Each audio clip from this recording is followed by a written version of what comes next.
public hearing on this MARTA TOD, transit-oriented development. And then we did individual districts, and this is the fourth district's opportunity for you all to go down, hear the presentation. Basically, you can see the agenda up top. I talked to Amanda Ryan from MARTA, who's in charge of this project, and I asked that we do the beginning presentation, 20-25 minutes. We have at least 20-25 minutes to have our general questions, so everybody can hear everybody's questions and hear the answer at the same time.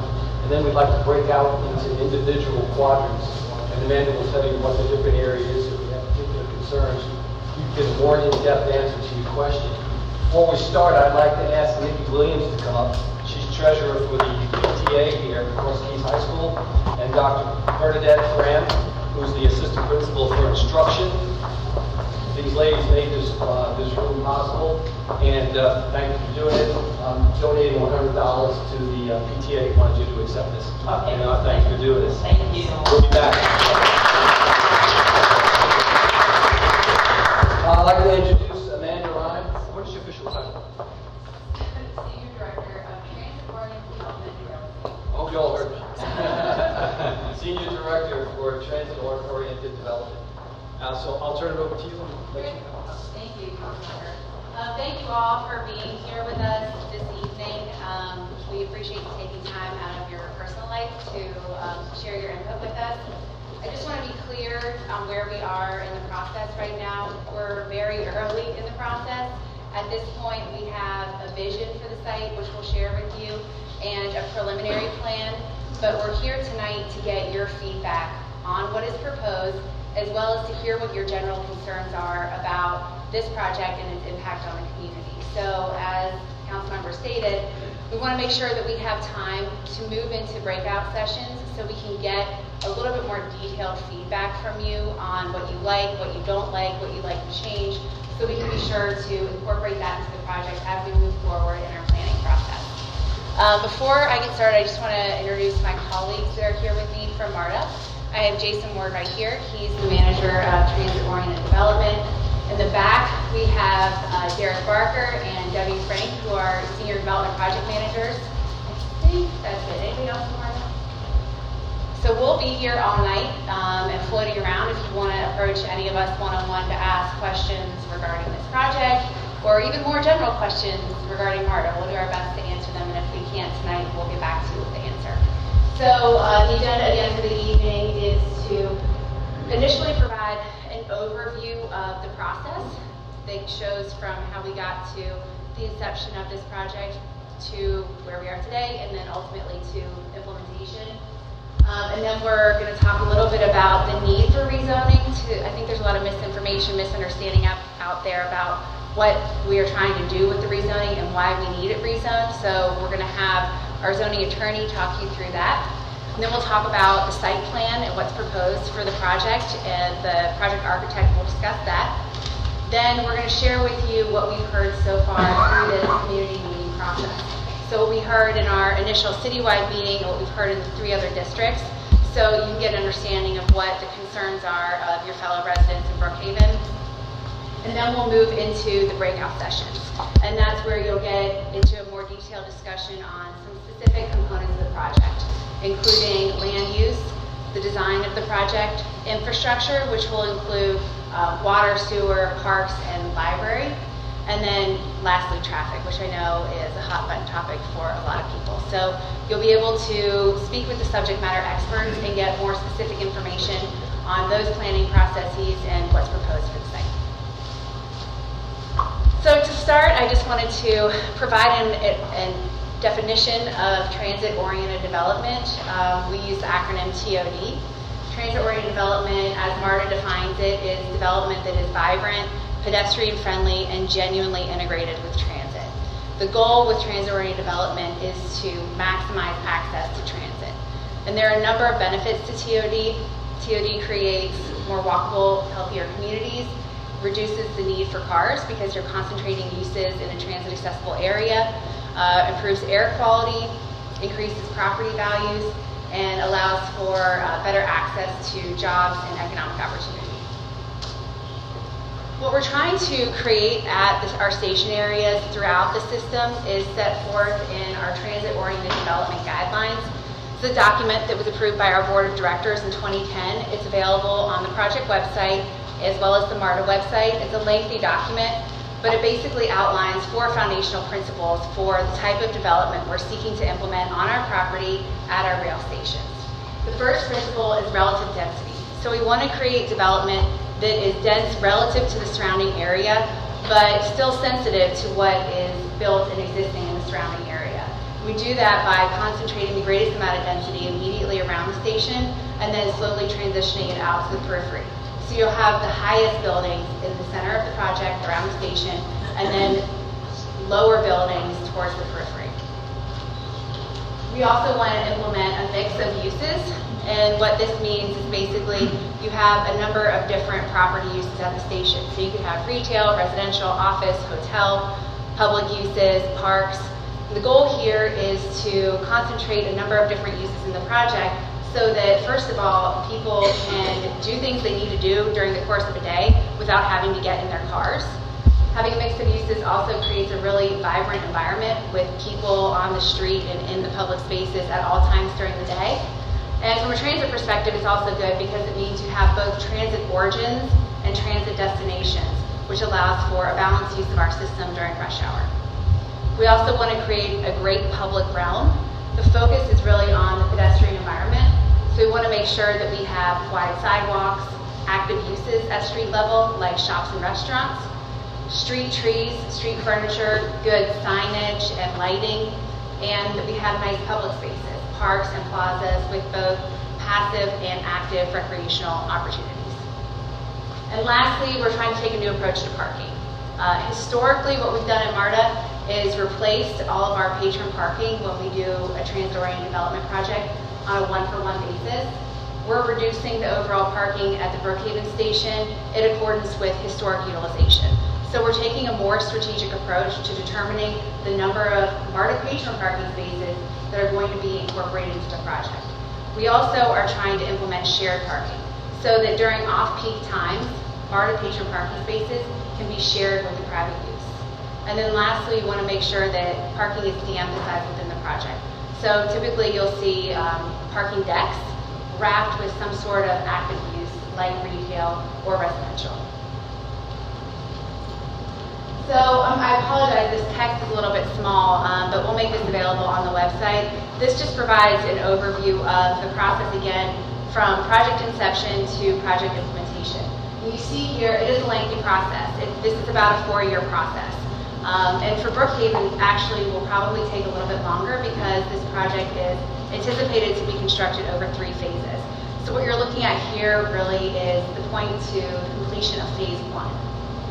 So it starts with a decision by MARTA to release a piece of property for redevelopment.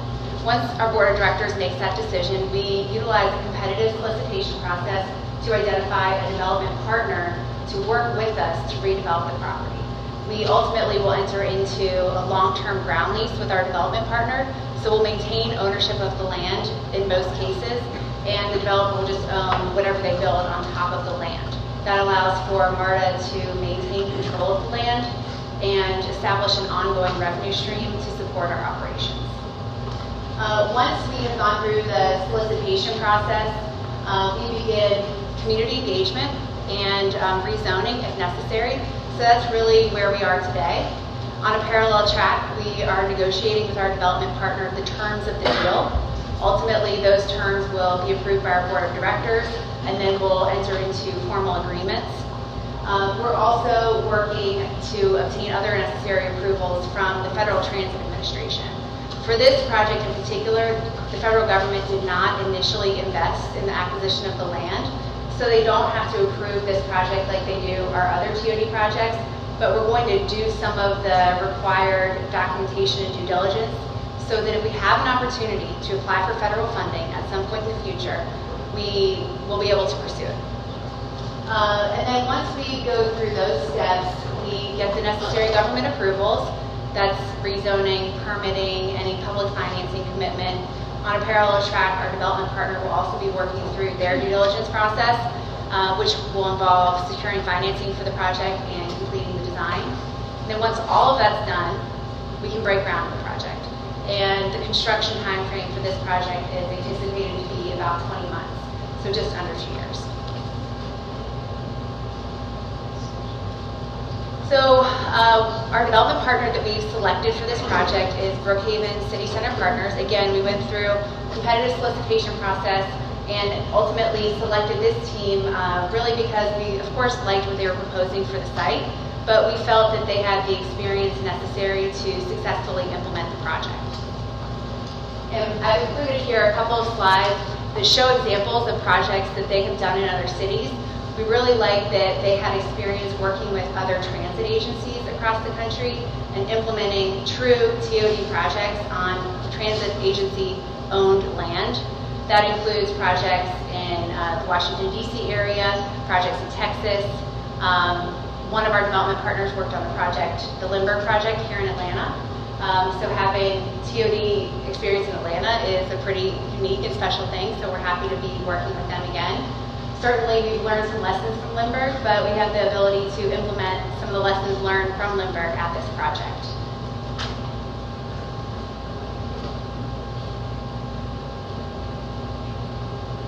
I wanted to mention our website for the project. We're trying to really take a holistic approach to community engagement in recognition of the fact that not everybody has the ability to come to every community meeting we have, and that you may be able to come to one meeting, but you don't get all of your questions answered, or you want to continue the conversation.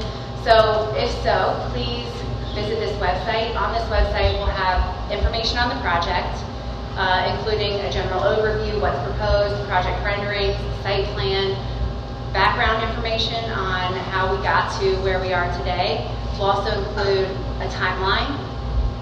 We have a frequently asked questions section, which has been populated based on the questions that have been asked during these forums. And we're constantly updating it as we hear new questions and we get new information. And then a community forum. So in the community forum, you have an opportunity to talk to your fellow residents about what you like or what you don't like about the project, ask questions, and seek additional information on aspects of the project. And I will also add, if you visit that website, just sign up to follow it. If you follow it, then you'll get updates when new information is posted.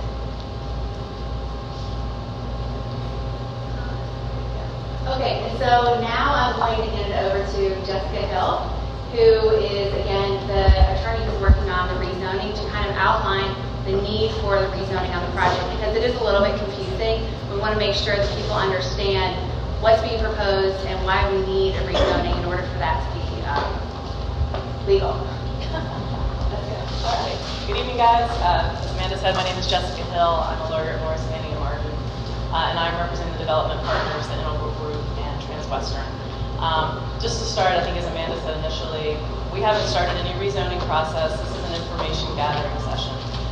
We're meeting with each of the districts to try and solicit feedback from the different interest groups. So we're not planning on filing until likely June, I think would be the earliest. So this is a preliminary step in the process. It's a step that we initiated. We're not required to do this, but we thought given the scope of the project, it was a good idea to get neighborhood feedback and quite frankly to be able to cultivate a plan that has some of that feedback implemented.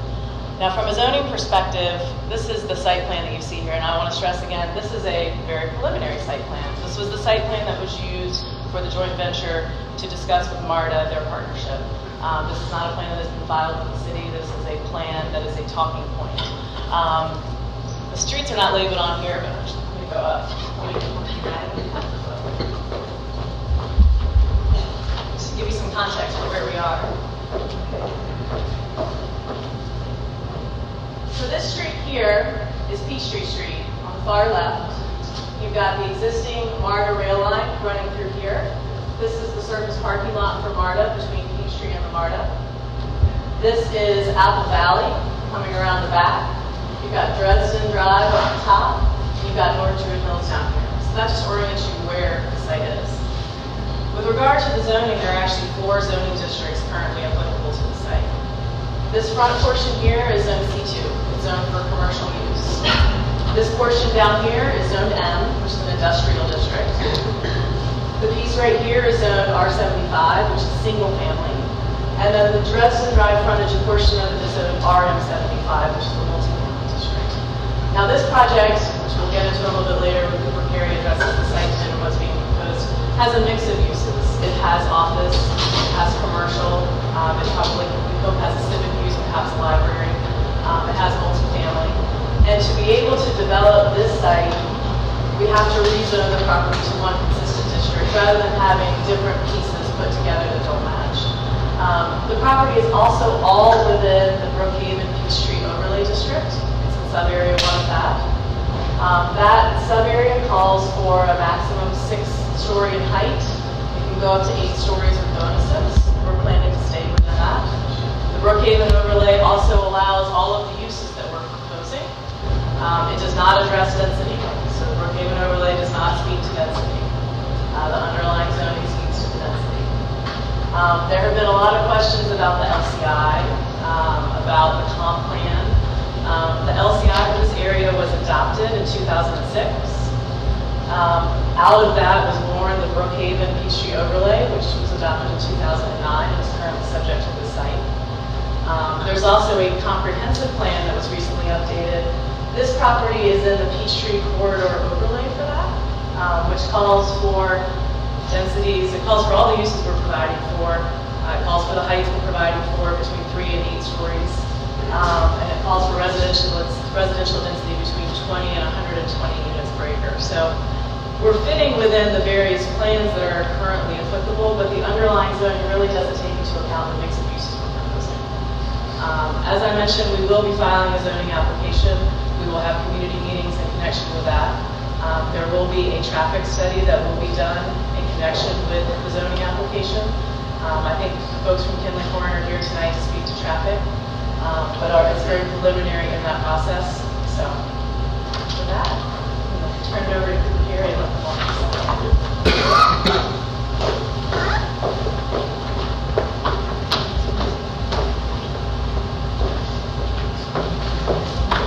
Jessica. My name is Angelo Carusi. I'm the partner with Cooper Carey in Atlanta. And as both Amanda and Jessica have said, this is a master plan that we developed in the pursuit of this project based on the criteria that was put in front of us. So Jessica kind of gave you an outline of the roads. I'll do a little more time. What I wanted to do is sort of orient you to the big pieces of this project and then talk about what you sort of experience at the edges, because the edges are extremely important. So we've got, I'll stand on this side. We've got Peachtree on the west, Dresden across the top, Apple Valley through here, and then Northwood Hills at the bottom of the sheet. The CSX tracks run through here, the MARTA tracks run through there. So the big pieces on the west side are zone commercial. So we've got 8-story office building and 4 or 5 levels of office over parking. This side of the site is a little constrained in dimension, so we had to work hard to get financially feasible shapes and opportunity on that side. On the east side, we've got residential over retail. It's really important. This space is very important, and I'll get back to that. But the space is lined with retail, and this block up here is 5 levels of residential over retail, all wrapping around the parking deck. That parking deck satisfies MARTA's parking needs and the needs of that residential piece. This block is 4 levels of residential over a level of retail, and then it drops to 4 levels of residential here. This is a parking deck that's phased because the first phase of the project, we want to complete the edges of that space, so it's this block and that block, and also sorry, if the market allows the office building. This is residential down here. This will be the last phase, and it'll be market driven. And this piece here is 100 to 120 units of senior living. The main organizing principle of the project is this central space, which is a plaza on the on the west side and connected through the tunnel, the existing MARTA tunnel, which MARTA is going to upgrade the tunnel to this public space. That public space, it needs to be an active space, so it's lined with active uses, retail, so that people are there during the day and at night, and above it is residential. This piece here is still yet to be decided. It was, we've always hoped that it would be some sort of civic use. We always saw it as a jewel box that sort of sat lightly in that space. The park actually felt like a much bigger space, and this building kind of sat in that space. But we've had conversations with the library. There was discussion about City Hall, tying it into events with Oglethorpe. That's sort of the bushiest piece of our plan right now. The edges. Along here, the buildings are set, there's a 20-foot setback to the office building, so that there will be wide sidewalks. The lower levels of these office buildings will be retail, so fronting again on this plaza will be retail uses with office above. Along Dresden, the parking deck facing Dresden will be dressed up either with an articulated facade, and when we get, if you're interested in that discussion, the design table will be back in the corner. We'll show you examples of what that is. And we made a slight adjustment in the plan since the first presentation. We pulled the residential back so that corner breathes a little. We've added a little more green space. So we've got green space in that corner, very large green space here, and another green space between the residential and the senior living. Coming down Ample Valley, we're currently proposing changing the street to have parallel parking on either side, tree line. The residents at grade will have stoops that open out to the street, so we're really trying to create a beautiful street. There's been some contention as to whether or not there should be parallel parking, but the original plan had parallel parking on that street. That sort of dialogue continues all the way down to this end, and that pretty much describes the parameters of the property. Thanks, Angela. Okay, I'm Mark Lomanick, and this is my 4th district meeting. It's been really fun. Hearing everybody's input.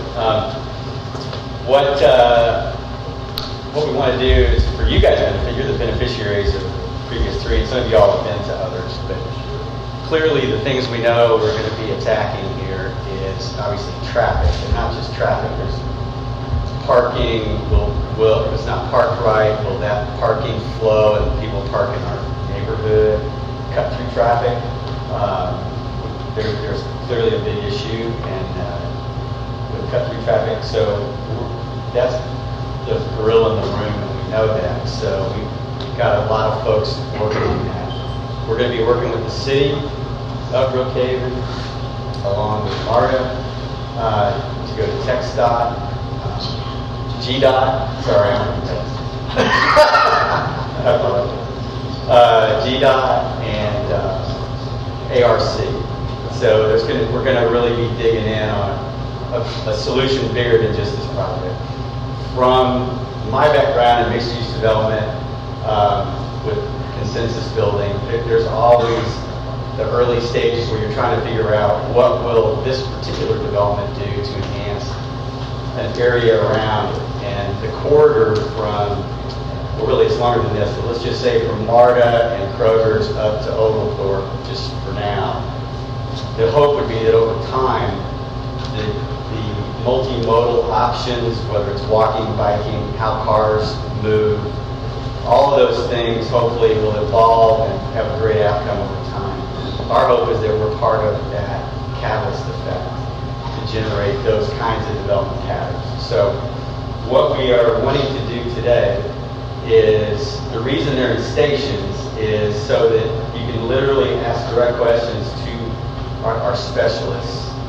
So for traffic, transportation issues, civil engineering issues, stormwater, we've got Kimberly Horn on our team, and they'll be at, is that land use? This one, Yes. right here. Land use over here with Heather. Land use. Don't even consider that. That's me. Land use is back there. The other 3 places are back there. Okay. So then design and planning and Infrastructure. infrastructure. So anyway, it's a place where you can actually ask specific questions about existing conditions, how it got to this place today, because there's a lot of history. Brookhaven being a new city, obviously there's a lot of things the city itself is trying to sort out. So get direct questions, direct feedback, those will all get grabbed. We will be taking all this information into account and then continuing to work on the right strategy. One thing we did try to do, as we proposed, was stay inside the overlays, as Amanda mentioned, the comp plans, things that the community had been doing around this site for 10 years. So we tried to go back, grab all that data, and say, all right, we're going to try to plan and design inside what it appears the community wants. So that's where we got to here. How it affects traffic and positive or negative, we know is a huge issue. So that's what we want to do today. So I want to take questions too. Retail. Oh, I'm sorry. Our retail partner is Vantage, and they have done most of the chef-driven restaurants in Atlanta.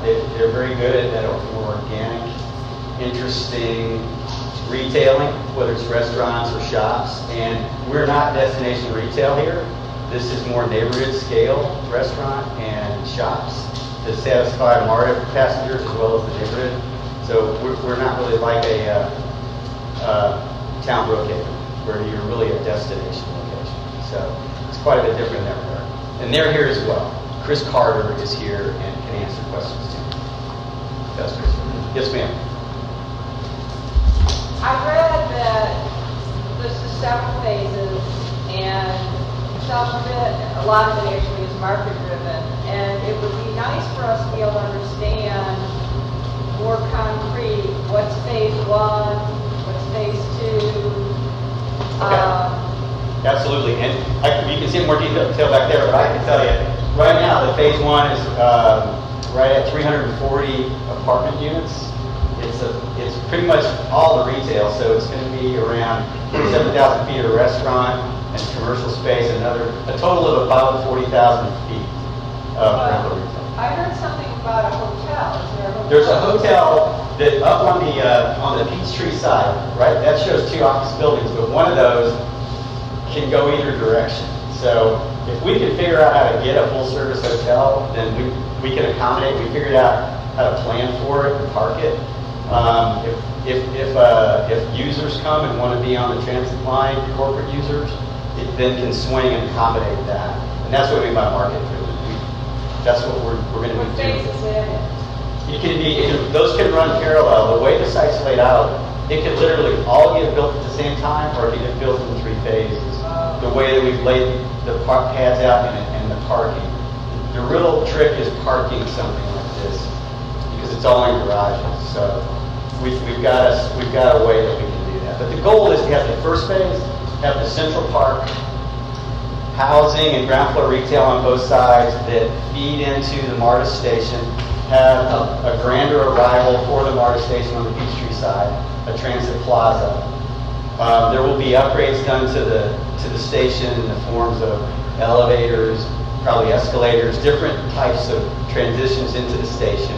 And so an office building could go parallel to the residential, and that's our hope, that's our goal. But to have most of the public venues delivered in that first phase. Are you getting community feedback from the various neighborhoods regarding what types of retail or hospitality, leisure the neighborhood would like to see, as opposed to your developer partner that envisions what he would like to give us? Absolutely, yeah, that's a great point. In fact, it's one of the reasons for the breakouts is to get those kinds of feedback. But in the last 3 sessions, we've gotten some really good ideas on what community would like. There are a lot of folks that actually walk to the MARTA station and use it. And there was feedback about coffee shop, outdoor seating, gathering area, the restaurants, some of those kinds of things. Someplace you can get stamps, I think. Yeah, and I would just add, part of the reason that I think Integral and Transwestern had Vantage, which is the retail firm on the team, is because they really focus on implementing retail that the community wants. And so they have a process that they follow to get feedback from people in the community about what's missing. And Chris can talk more about that when we get to the session. But in order for retail to be successful, people in the neighborhood have to use it. And ideally, people in the neighborhood will have an opportunity to walk there. So we definitely care a lot about what folks in the neighborhood want. Yes, sir. Welcome. Thanks for the presentation. I'm going to ask a question to, I think, Amanda, and I'm going to ask it, give you some time to think about it, I'll make a statement. How's that? Okay. So the question is, I heard your comment that we've had some lessons learned from City Center in Lindbergh. So I'd love to hear you elaborate on that as much as time allows. And while you're thinking about that, I'll make a couple of observations. First of all, my name is Tim Birch. I'm with the Cross Keys Foundation. Welcome to the Home of the Indians, our very politically incorrect mascot. Related to the fact that we're in a public school, I'm a daily rider. I don't have a race card here. I don't leave home without it. Thank you very much. Every day, recently I've been commuting out of Brookhaven downtown, but I've commuted from Brookhaven to Lindbergh. It was quicker to get from Brookhaven to Lindbergh by rail than it was by car before they fixed 400. So, my observation is this. I see ridership every day. Unscientific, non-empirical reports. We have an enormous amount of students that come to Brookhaven Station from all points, even west. They're going to Cristo Rey, they're going to Woodward Academy, they're going all over the place. Our students at Cross Keys hop on Doraville Station and ride down to Brookhaven and walk all the way down here. So my observation is this. There's a lot of discussion about the traffic, about the patterns, about the purposes, about the impact. I've observed that a lot of the traffic is not my neighbors. I occasionally run into a neighbor at the station, but pretty rarely. The majority of the traffic is drawn to the site today. So that being the case, I would love to hear the dimension, your consideration, the dimension of your connectivity to pretty far-flung sites of Cristo Rey, Woodward Academy, and so forth, versus the local draw.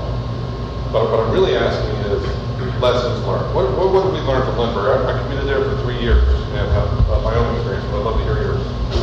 Part of the challenge at Lindbergh was there was a lawsuit that was brought by the surrounding community that delayed the project, and ultimately that delay resulted in 2 members of the original development team dropping out.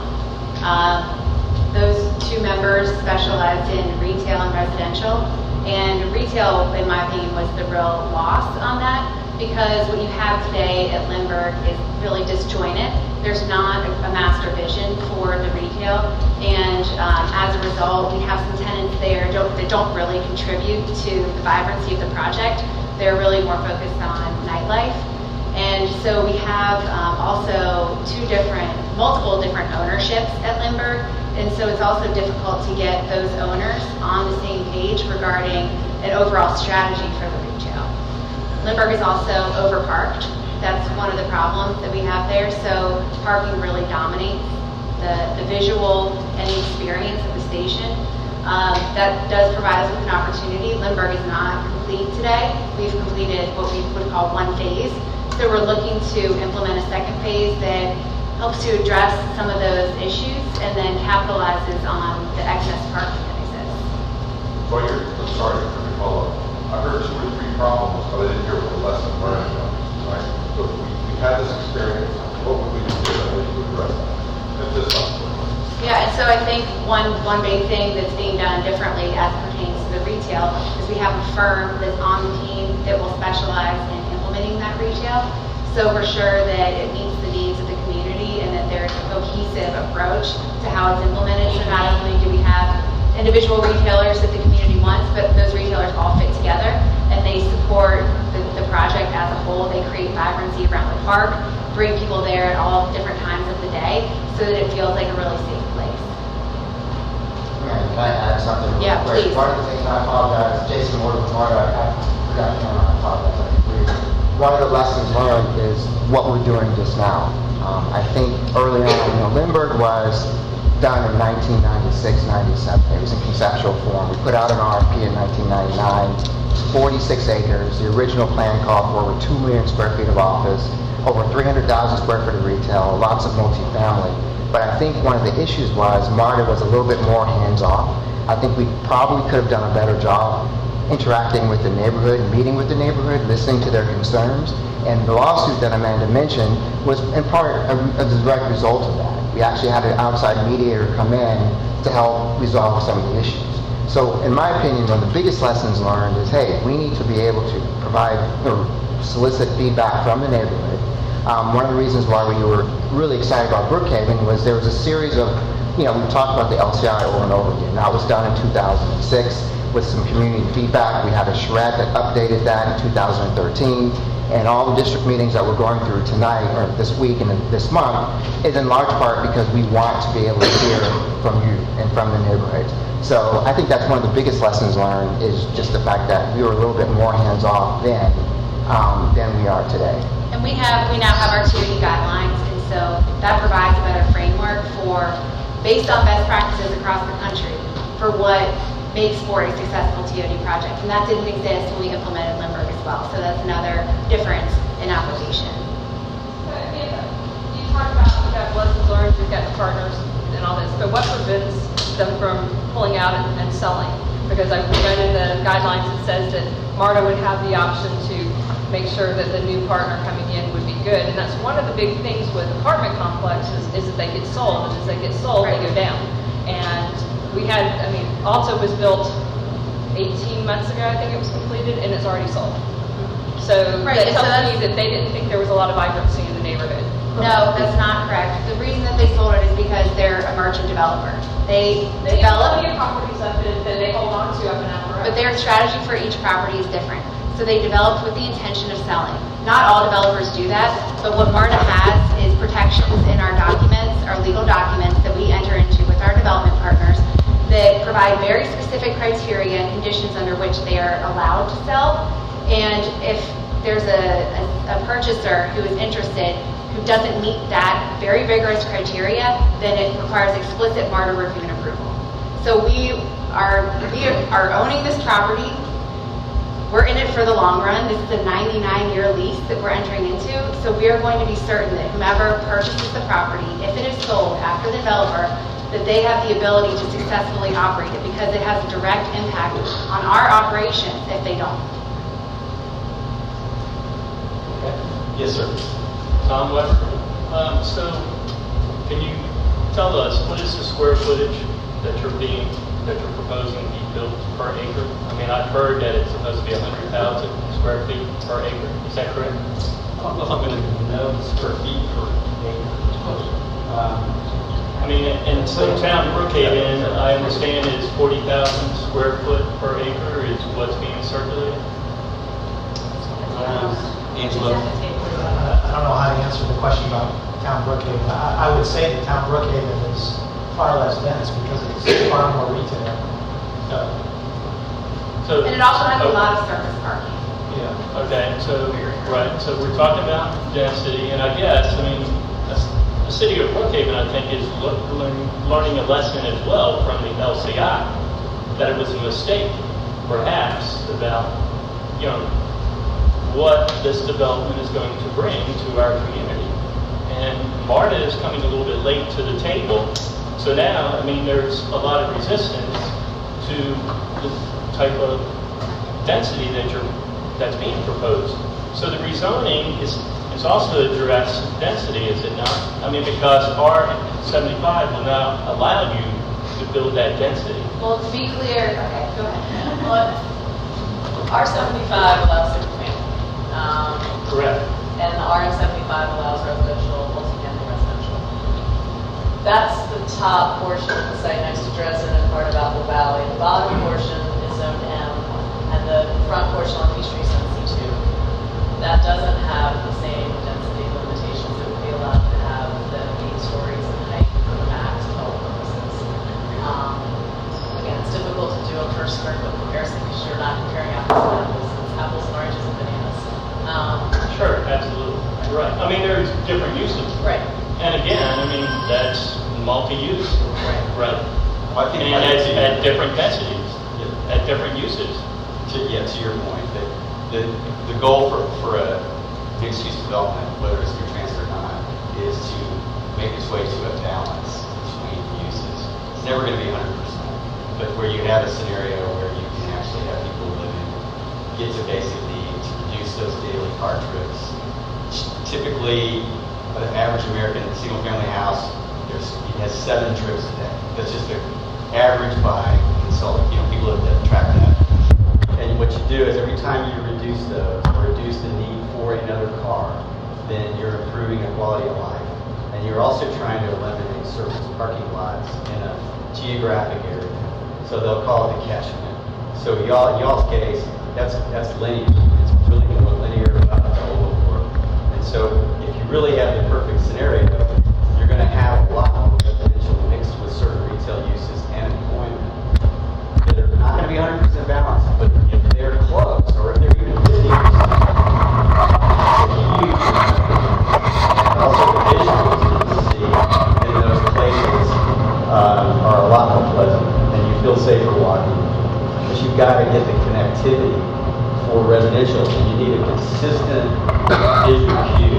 So that's why in urban areas you see the rows of street trees that are the same species. You see street lamps, furniture, maybe a visual roundabout or something. All of that is just for human scale, people feeling comfortable walking. Well, clearly Peachtree, just like every collector in America, is a long way off.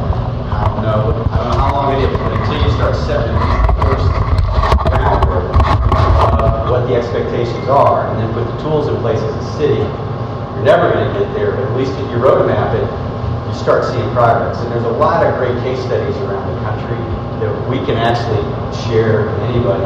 And you can see what it was before and kind of where it's gotten to now. And so that's the good news is this isn't really new around. There's a lot of great stuff. That's great. So in comparison to Lindbergh, how does this compare to Lindbergh? The density at Lindbergh, which has a lot more major roads or roads with higher capacity than what the Brookhaven area does. Yeah. Lindbergh was, I believe, you said 46 acres? Yeah. This is 13. Right, no, but I'm just Well, from right, the so size this is of the 13, okay, so then what is the This is density roughly at a third of Lindbergh? the size of the... Density at How Lindbergh? many apartments are in Lindbergh? The first phase, and I say first phase, where obviously you have more land available, there are about almost 750 apartments. So the same amount of 46 acres that we're looking at on 13. That's first phase. The whole program calls for a lot more. And there's, But right now, we have traffic there, so we can use that as a guide. There's 990 at Town Brookhaven on 56 acres. There's, whatever, 770 on 46 acres. And you're looking at putting 700 plus on 13 acres. Well, I think, and again, you get into the numbers, there's some of that is senior housing, over 100 units of that is senior housing. So the breakdown's a little bit different there. We have part of the units there at Lindbergh, 300 of which should have been condominiums, but given the economy, that kind of changed things up, so they flipped over to apartments. But we will have a mix of different housing types. We don't have senior housing, it's all apartment at Lindbergh. and in Lindbergh, there's 1 million square feet of office space, right? There's current 1 million square feet, but it's zoned for over 2 million square feet of Well, I'm office. just talking about the apartments. We can look at Sure. the apartments and see the effect that the apartments have on traffic. We can look at the effect, and then with that, large, what do you call them? The roads, the large roads, Piedmont, Sydney Marcus, you've got an exit to the interstate right there. You don't have backing up immediately to a neighborhood that's backing up to retail. And so now all of a sudden, you're telling us that we've got 700 apartments plus retail and only 400,000 square feet of office coming in with possibly a hotel and civic space. I'm still seeing 13 acres to 46 or 58.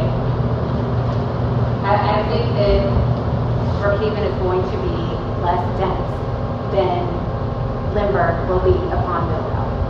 It's difficult to compare them because Lindbergh is not a full build out now. We don't know what's going to be developed. Get worse. Really? Well, we don't know what the future holds for Lindbergh. We think it'll be a mix of new uses, but probably more residential residential because more people want to live near MARTA, and we feel like that's where the demand is. But we don't have a new development partner yet at Lindbergh, so we don't know exactly what that outcome is going to be. But what I would say to you is there is a residential neighborhood that's directly adjacent to Lindbergh. Again, that's why we have the lawsuit. They were very concerned about the impact of the project on their community. They were concerns about traffic in particular when AT&T decided to come in with their big office building. So there were traffic calming measures implemented along Lindbergh to address that. I think if you went to the neighborhoods today, you would say that the impact was not as great as they thought, and they actually are supportive of seeing new development in Lindbergh. We moved from there because of it. Everybody would be driven out of Brookhaven too with this. I certainly don't think so. Yes, sir. I see your TOD as a traffic-oriented disaster. You've got 300,000 square feet of office building, which is going to draw about 2,000 cars. Where are they going to go at rush hour? And again, How are they going to get in and out to get on Peachtree, which is a 2-lane road in each direction? and that would be, we don't know the exact square footage. It's going to be somewhere between probably 100 and 300, but we are in the middle of doing the traffic impact analysis right now. We're going to come back to the community once that's complete to really be able to communicate what the potential impacts are. And again, we're working with a group of stakeholders to identify potential solutions because traffic is bad right now. We know that. And It's not bad, it's terrible. it's terrible right now. And we want to be part of the solution. Can you show us on that map how people are going to get in and out of that parking deck? Yeah, and you can't, I mean, when we There's only break two out, streets you can get no, to. when we break out, you'll be able to see it in more detail because we have a site plan at each one so we can talk about it. But again, the purpose of this meeting is to understand what your concerns are, just like that, so that they can be incorporated into the final design. Who's doing the traffic study? It's Kimley Moore, and they're here today. Has it begun? Yes. Over what period of time? It'll probably take about 3 months or so to get through the entire process. That's what I'm about right now. Can you briefly give a summary of how certain streets, certain times of the day, Sure. vary those studies in terms of the time and so on and so forth? Because my concern is that a traffic study will show, gee, it's not going to be so bad. Right. But in reality, it's going to be really bad. So we go through a very formal process. It's called the Development of Regional Impact, DRI process. And there's a number of stakeholders that are involved in that. The Georgia Regional Transportation Authority, RETA, is what they're commonly referred to as. Georgia DOT, MARTA will be involved. Atlanta Regional Commission is involved. The City of Brookhaven. And then there may be maybe DeKalb County, maybe City of Atlanta. Hasn't been determined who will be involved yet. But a number of people will come in, and we'll talk about what the scope of the study needs to be. What intersections are studied, and how far away we go with those intersections. Typically, we study the morning and the afternoon rush hours. So what we'll do typically, we count between 7 and 9 a.m. and in this case, maybe a little bit longer because one of the things we've heard from folks is that the peak hours are, it's not a peak hour, it's a peak hours, right? And so we'll give 7 to 9 might be okay in the morning, and in the afternoon, typically it's 4 to 6, but we may extend that to 7 o'clock, because maybe here it runs a little bit later. And so we collect all that, and we find the highest hour within that window where the most traffic volume is. And so we take that at all the study intersections, and we talk with Brookhaven, Atlanta, everybody who's got projects going on. We find out what projects are being built, and we account for the traffic that's going to come from those other projects as well. And then we estimate the traffic that'll come from this. We assign that out over the network, and we do that study for the whole build out. And so when we do that, we find it's broken today, right? And it's going to be broken when you add this development. Well, what can be done to help offset that traffic and congestion that's there? So we'll look at So we're really focused on trying to identify solutions. And again, in addition to the traffic impact study, we actually have a meeting now scheduled in about 2 weeks where we're going to be talking to all of the stakeholders in the area that have any responsibility for addressing traffic and transportation issues. That includes, again, GDOT, ARC, Decided Cab, the city, MARTA. Also, other developers who have projects underway along the corridor to try and practically identify projects or solutions to the issue. So MARTA can't be responsible for all of it because a lot of it's just outside of our jurisdiction, but we want to make sure that we're at the table trying to facilitate a solution. Thank you. I have one other question. Can you speak up? Yes, I'm sorry. I have the impression that part of this is to increase MARTA ridership. Is that right? That is one of our goals, yes. So that was the goal of Lindbergh, is that right? That's correct. And did ridership increase by how much? We've been at ridership at Lindbergh that we have been asked this before, and I know we've looked into it. I don't know off the top of my head. Do you remember what the impact on ridership was at Lindbergh as a result of the project? Yeah, and I don't have a specific number on top of my head, so I apologize, but ridership did increase, in large part because of the office component. A lot of folks, it's very easy for them to ride the train. At the time, Bell South had a program where they discounted grease cards for their employees, so that encouraged employees to actually ride in to Lindbergh. And these are the types of things that we would potentially welcome, obviously, at Brookhaven. If there's a 100,000, 150,000 plus square foot office building, those are the types of creative things that you can do to incentivize even further than convenience to get people to ride the train. Well, that's true, but I guess I just wonder if you came anywhere near your goal of what you were anticipating. I don't know if there was a goal that was set for that project. But if you just say, oh, we think it will be more, I mean, you can't measure something if you don't know what it is you want to try to achieve, right? So Right. I'm just curious because I'm not convinced that doing this is more people ride more. Sure, I understand that, yeah. And the impetus is on us to prove that. Right, before you do it. Right, no, I agree. Somehow, have the thesis. I agree. Some, evidence behind it. So I guess I have a question. Hold on, yeah. I just want to add on to the traffic, discussion about the traffic. Thank you for going through how that's going to be done. Oh, which one was it? I'm sorry, go ahead. On the traffic, can you, or will you ensure that in addition to the intersections and the concerns, I live in one of the neighborhoods that's already cut through traffic, is the neighborhood behind Kroger. Will you promise us that the concern about the cut through and what potentially is going to be forced into the neighborhoods will also be a part of the traffic study and the solutions? That's something we've heard a lot. Okay. And so I kind of see this as really two pieces. There's the traffic impact study where we study the impact of this and look at intersections and what might be able to be done to improve intersections and how they work. There's also this element of the cut through traffic. And the way you solve those, maybe by helping the intersections, it reduces the cut through, so it may be able to handle a little bit of both. But there's also things that you do very specialized to that area, that neighborhood, that street, and that's definitely something that we're going to be considering. Maybe it might not be in the traffic study, but it's going to be part of the process. Try to figure out something. Could you describe the contract between MARTA and the developers, and also any input that the Brookhaven will have over time? For example, as things go on year by year and things deteriorate, who's in charge? Who's the main mover or controller? So we are going, right now, what we're working on with our development partner is negotiating a term sheet. The term sheet will broadly outline the key terms that will be set forth in a number of much more detailed documents. So the primary document is going to be our long-term ground leases.